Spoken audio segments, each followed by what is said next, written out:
Om Swastiastu, Assalamualaikum warahmatullahi wabarakatuh, Shalom Namo Buddhaya, salam kebajikan dan salam sejahtera untuk kita semua. Mohon izin dokter, perkenalkan kami dari kelompok SGDB 5. Pada kesempatan kali ini, kami akan mempresentasikan student project kami dengan topik kehamilan post-term. Berikut adalah anggota SGD kami. Selanjutnya, kami akan masuk ke pembahasan pertama, yakni bab 1 pendahuluan. Perkenalkan, nama saya Chandrawan Hansantoso dengan 3 digit NIM terakhir 170. Latar belakang, kehamilan post-term adalah kondisi di mana kehamilan berlangsung lebih dari 42 minggu atau 294 hari sejak hari pertama haid terakhir. Pada umumnya, kehamilan dianggap normal jika berlangsung antara 37 hingga 42 minggu. Namun, kehamilan yang melebihi batas waktu ini disebut kehamilan post-term dan dapat menyebabkan komplikasi baik bagi ibu maupun bayi. Kehamilan post-term terjadi pada sekitar 7% dari seluruh kehamilan, dan meskipun banyak ibu yang melahirkan dengan selamat, kondisi ini seringkali dikaitkan dengan beberapa resiko baik bagi bayi maupun ibu. Komplikasi yang dapat timbul antara lain pada bayi adalah ukuran yang lebih besar, bayi yang kecil untuk masa kehamilan, serta aspirasi mekonium yang dapat menyebabkan masalah pernafasan. Bagi ibu, kehamilan post-term juga mempunyai risiko signifikan berupa persalinan yang lebih lama, kerobekan pada perineum akibat dari makrosomia, lalu persalinan yang memerlukan tindakan operatif pada vagina, dan juga diperlukan operasi sesar untuk melahirkan. Mengingat resiko-resiko tersebut, pengelolaan kehamilan post-term memerlukan perhatian medis yang intensif. Menentukan tanggal kehamilan merupakan salah satu cara untuk menghindari kehamilan post-term. Dan apabila telah mendekati dari rentangan kehamilan normal, bisa dilakukan induksi persalinan. Sekian dari saya, terima kasih. Perkenalkan, nama saya Putu Anindita Yudhasayani dan di sini saya akan menjelaskan terkait rumusan masalah dari paper ini. Yaitu adalah apa definisi kehamilan post-term, apa manifestasi klinisnya, bagaimana epidemiologi dari kehamilan post-term, apa etiologi dan faktor risikonya, bagaimana patogenesis dari kehamilan post-term, apa komplikasi fetal dan maternalnya, bagaimana pencegahannya, bagaimana deteksi dini dan diagnosisnya, serta bagaimana manajemen dari kehamilan post-term.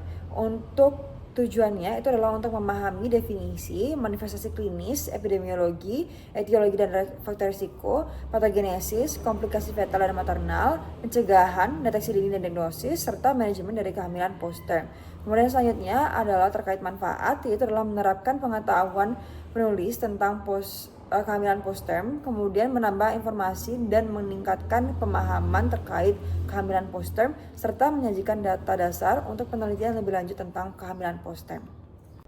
Selanjutnya, kami akan membahas bab 2 tinjauan pustaka. Baik, saya izin untuk melanjutkan ke bagian berikutnya. Sebelumnya, perkenalkan saya Ngurah Bagus Wismaka Aryan Vivekananda Wijaya Putra dengan 3 digit nomor 124. Saya izin membahas mengenai definisi dari kehamilan post-term. Jadi, kehamilan post-term adalah kehamilan yang berlangsung hingga atau lebih dari 42 minggu gestasi atau sekitar 294 hari. Istilah kehamilan post-dates, post-datism, dan prolong sering digunakan untuk menggambarkan kondisi ini, tetapi sebaiknya dihindari.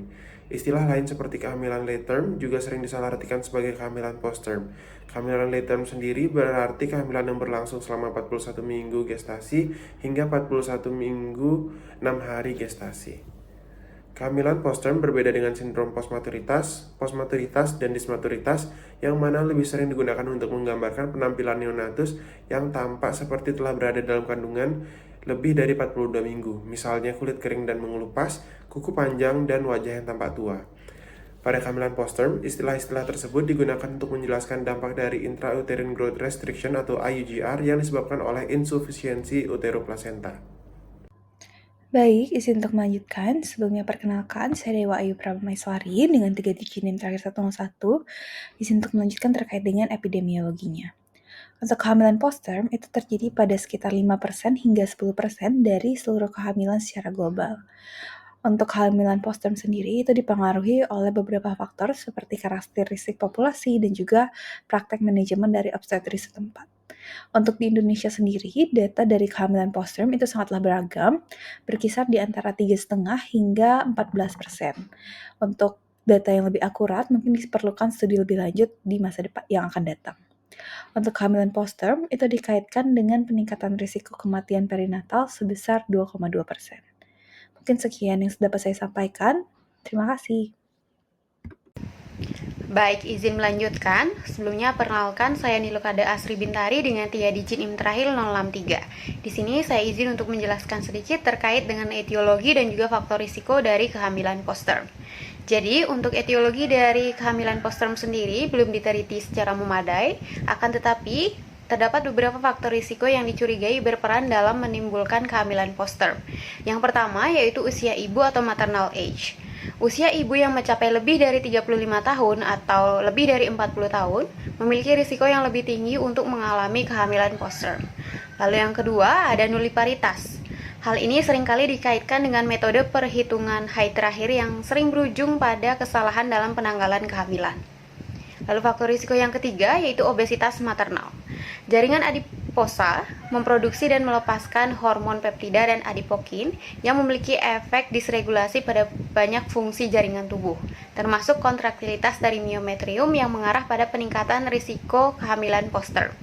Yang terakhir yaitu faktor genetik, yang mana studi menunjukkan bahwa ibu yang lahir postterm memiliki peningkatan risiko mengalami kehamilan postterm. Demikian pula, bagi ayah yang lahir postterm lebih mungkin untuk memicu kehamilan postterm pada pasangannya. Mungkin sekian dari saya, terima kasih.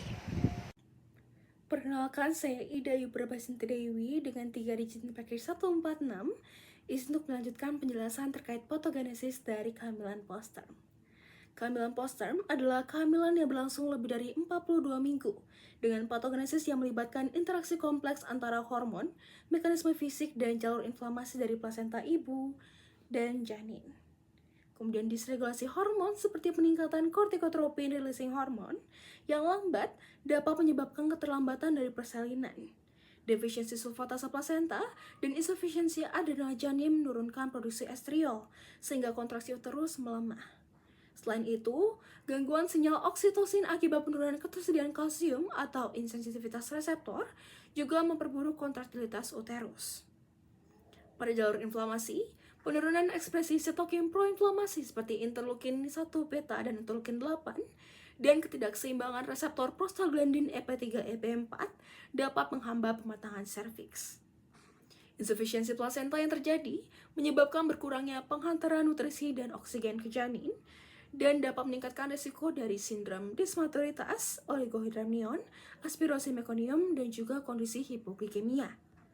Faktor genetik dan metabolik seperti obesitas, usia ibu yang lanjut, dan nulliparitas juga dapat mengurangi sensitivitas uterus terhadap hormon persalinan, sehingga dapat memperpanjang dari waktu kehamilan. Sekian yang dapat saya sampaikan, selanjutnya akan dilanjutkan oleh rekan saya. Baik, saya izin melanjutkan. Sebelumnya, perkenalkan, nama saya Nimadi Aprilia Dwi Sisyanti dengan 3 digit NIM terakhir 229. Jadi, kehamilan postterm itu dapat menyebabkan komplikasi baik untuk fetal ataupun maternal. Untuk fetal sendiri ada beberapa komplikasi. Yang pertama, sindrom aspirasi mekonium, kemudian ada fetal makrosomia, penuaan plasenta dan oligohydramnion, dan juga postmaturitas. Untuk yang pertama, sindrom aspirasi mekonium itu terjadi pada bayi baru lahir yang terpapar mekonium dalam kandungan yang disertai dengan gejala seperti takipnea, sianosis, dan penurunan ketegangan paru-paru. Kemudian untuk fetal makrosomia, itu bayi dengan kelahiran postterm memiliki resiko mengalami fetal makrosomia lebih tinggi, sekitar 2,5-10%. Untuk definisinya sendiri, yaitu berat janin yang diperkirakan lebih atau sama dengan 4,5 kg, dikaitkan dengan persalinan yang lama, disproporsi cephalopelvis, dan juga distosia bahu. Kemudian dilanjutkan penurunan kapasitas plasenta dan peningkatan kebutuhan janin itu diduga menjadi penyebab sindrom postmaturitas dan penuaan plasenta. Redistribusi aliran darah ginjal janin ke otak akan menyebabkan oligohydramnion dan hipoperfusi pada ginjal. Nah, setelah itu, oligohydramnion ini dapat menyebabkan kompresi tali pusat dan denyut jantung janin yang tidak normal, sehingga sangat penting untuk memantau denyut jantung janin secara teratur selama persalinan. Kemudian yang terakhir ada postmaturitas. Jadi sindrom ini digunakan untuk menggambarkan bayi yang lahir lebih dari 42 minggu dengan tanda-tanda seperti kulit kering, kemudian sedikit penumpukan lemak subkutan, lipatan yang terlihat di telapak tangan dan kaki, ataupun warna kulit yang disebabkan oleh noda mekonium. Mungkin sekian yang dapat saya sampaikan. Terima kasih. Perkenalkan, saya Kini Syatirianto dengan 3 digit NIM akhir 154, dan di sini saya izin melanjutkan untuk komplikasi maternal dari kehamilan postterm. Komplikasi maternal dapat bersifat multi-organ, seperti komplikasi kardiovaskular yang berat, gagal ginjal akut, dan juga komplikasi cerebrovaskular. Sering juga ditemukan trauma dan infeksi postpartum, antara lain trauma perineal, robekan pada serviks, pendarahan, komplikasi yang membutuhkan tindakan operasi, serta infeksi, misalnya chorioamnionitis dan juga endometritis. Ibu akan lebih beresiko menderita late onset hipertensi dan anemia saat mengandung, dan akan lebih cenderung memerlukan tindakan emergency C-section saat melahirkan. Selain komplikasi secara fisik, juga dapat berdampak pada status psikologikal dari ibu, misal cenderung menjadi emosional saat mengandung, mengkhawatirkan keselamatan bayi, cemas akan tiap pergerakan yang dirasakan. Sekian yang saya sampaikan, terima kasih. Baik, selamat pagi dokter dan teman-teman. Perkenalkan, saya Gede Indra Prabawa Putra dengan 3 digit NIM terakhir 022. Pada kesempatan kali ini, saya akan memaparkan mengenai upaya pencegahan dari persalinan postterm. Jadi, kehamilan postterm yaitu kehamilan yang melewati usia 42 minggu dapat dicegah secara efektif melalui induksi persalinan. Nah, untuk mempercepat onset persalinan, terdapat beberapa intervensi non-farmakologis yang telah direkomendasikan. Mari kita bahas satu persatu. Di sini pertama ada sweeping membran. Itu adalah prosedur manual yang dilakukan dengan memisahkan membran ketuban dari dinding serviks dan juga segmen bawah uterus dengan menggunakan jari pemeriksa. Prosedur ini akan merangsang pelepasan prostaglandin dari serviks untuk memicu persalinan. Beberapa studi menunjukkan bahwa sweeping dapat memperpendek waktu menuju persalinan, namun belum terbukti konsisten dalam menurunkan angka seksio sesaria ataupun komplikasi. Yang kedua, ada hubungan seksual tanpa kontrasepsi. Nah, metode ini dipercaya dapat mempercepat persalinan melalui prostaglandin dalam semen dan juga pelepasan oksitosin. Dalam suatu studi acak berskala kecil, kelompok yang dianjurkan berhubungan seksual melakukannya lebih sering, yaitu 60% dibandingkan dengan 40% pada kelompok kontrol. Namun tidak ditemukan perbedaan bermakna dalam angka persalinan spontan. Yang hal ini kemungkinan karena ukuran sampel yang terbatas dalam studi tersebut. Kemudian ada akupuntur. Metode ini juga telah digunakan untuk induksi dengan beberapa studi menunjukkan bahwa terdapat penurunan kebutuhan induksi formal. Namun buktinya masih terbatas sehingga efektivitasnya hingga saat ini masih belum dapat disimpulkan. Kemudian yang terakhir adalah simulasi puting payudara. Nah, metode ini dapat mempercepat persalinan melalui pelepasan oksitosin endogen. Dan menurut tinjauan dari Cochrane, metode ini menurunkan proporsi wanita yang belum melahirkan dalam 72 jam serta menurunkan angka perdarahan postpartum. Meskipun menjanjikan, namun metode ini masih belum direkomendasikan untuk kehamilan yang berisiko tinggi. Baik, mungkin sekian yang dapat saya sampaikan. Atas perhatiannya, saya ucapkan terima kasih. Perkenalkan, nama saya Avrila Deidri, panggilan Febian dengan 3 digit NIM terakhir 163, dan saya izin untuk melanjutkan penjelasan mengenai deteksi dini dan juga diagnosis kehamilan postterm. Untuk deteksi dini kehamilan postterm sangat besar pengaruhnya pada penentuan gestational age dan juga dengan mendeteksi komplikasi yang merupakan indikasi untuk induksi persalinan yang lebih awal. Kemudian untuk diagnosis kehamilan postterm sangat sederhana, yaitu kehamilan yang berlangsung lebih dari 42 minggu sejak hari pertama haid terakhir atau HPHT. Sayangnya, bahkan pada wanita dengan siklus menstruasi yang teratur, usia kehamilan sebenarnya seringkali berbeda dari usia kehamilan yang diperkirakan. Untuk itu penentuan usia kehamilan biasanya direkomendasikan melalui USG sebagai acuan resmi untuk menentukan awal kehamilan terlepas dari perbedaannya dengan tanggal yang diasumsikan oleh pasien atau tanggal yang ditentukan berdasarkan HPHT. Mungkin sekian dari saya, terima kasih. Baik, saya izin melanjutkan. Perkenalkan, nama saya Feroza Husnia Adiba dengan 3 digit NIM terakhir 102. Jadi di sini saya akan menjelaskan terkait manajemen kehamilan postterm, di mana ada 2 pendekatan. Yang pertama yaitu mencegah prolonged pregnancy dengan induksi persalinan, dan yang kedua yaitu manajemen konservatif, di mana tindakan itu dilakukan di bawah pemantauan yang ketat dengan indikasi yang jelas. Menurut WHO sendiri, induksi persalinan itu direkomendasikan bagi kehamilan postterm. Dan berdasarkan studi, induksi persalinan ini dapat menurunkan resiko stillbirth, juga kematian perinatal dibandingkan dengan manajemen konservatif. USG rutin itu dilakukan lebih baik pada saat trimester pertama dibandingkan trimester kedua, karena jika dilakukan di trimester pertama itu dapat menurunkan resiko kehamilan postterm.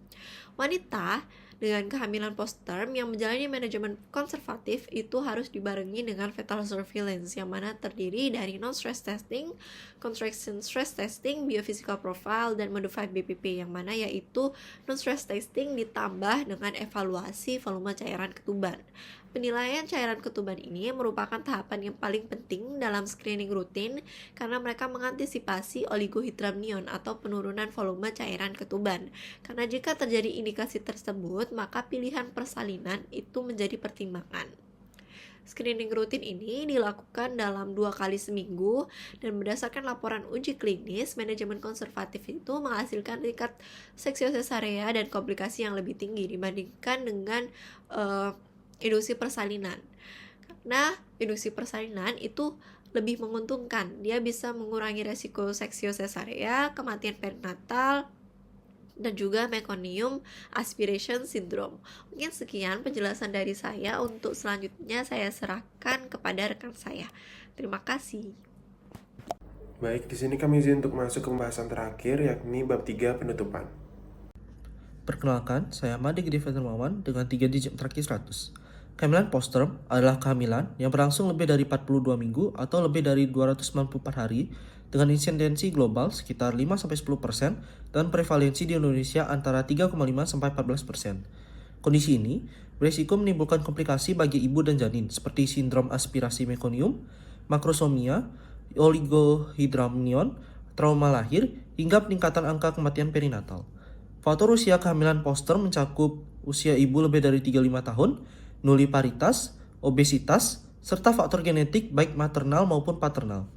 Patogenesisnya melibatkan disregulasi hormon seperti CRH dan estrogen, gangguan jalur inflamasi, insufisiensi feto-plasenta, serta sensitivitas uterus yang rendah terhadap sinyal persalinan.